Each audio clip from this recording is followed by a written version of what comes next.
giniwat namon. Mayong gabi! Kapaloko, way pakabuka pa niyapon. Parehas. But anyway, we will have to do this in memorable one. Kay ini, una gid nga beses nga matabo. Yes. Of course, ang ini, gindulong lamang sa aton nga pinalangga nga mayor nga may gugma kag kabalaka sa inyo nga tanan, Mayor Benji Miranda. Palakpakan ta.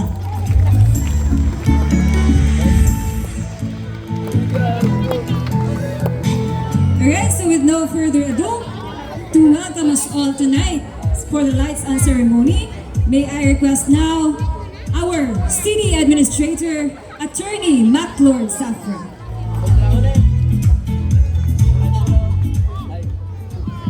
Mayong gabi kabankalan, kag mayong gabi kabankalanon. Mayor Benji Miranda, Ma'am Divine Miranda, kag sa atong tanan nga mga bisita.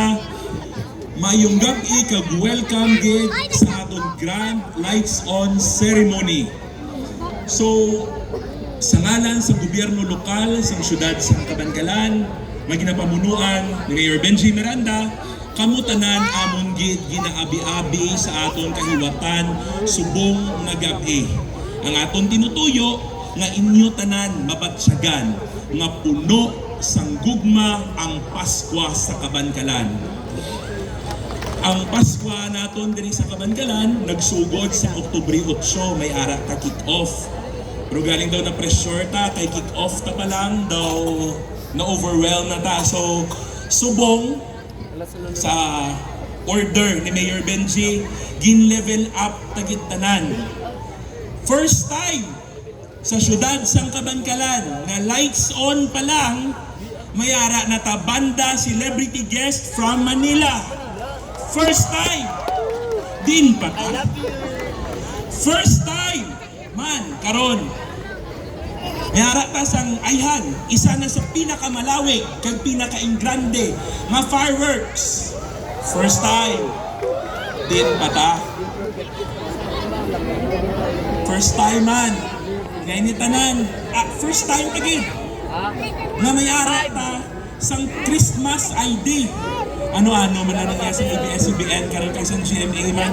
First time sa syudad sa Kabankalan, may ara ka sa official Kabankalan Christmas Anthem. I-launch ta na karon kaupod sa aton official Christmas ID. Again, first time sa administrasyon ni Mayor Benji Miranda, diin pata. So ano na nga akong pamangkot, mga Kabanggalanon? Diin pata. Diri na ta sa Kabankalan nga puno sang gugma kag pagkabalaka. Diri na ta sa Kabankalan nga ginapamunuan kag padayon nga pamunuan ni Mayor Benji Miranda.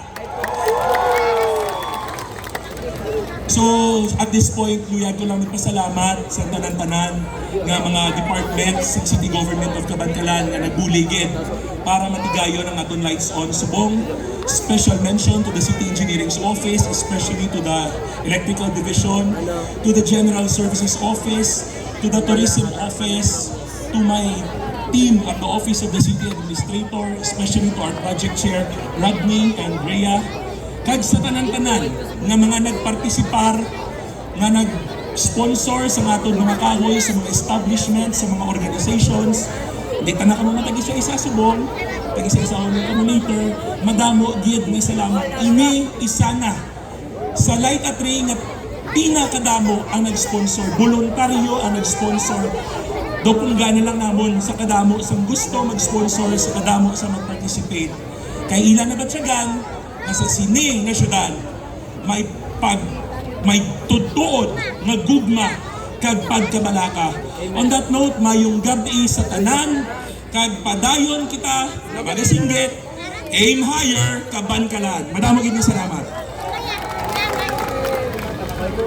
Thank you again to our City Administrator, Attorney MacLord O. Zafra, for that wonderful welcome message and opening remarks.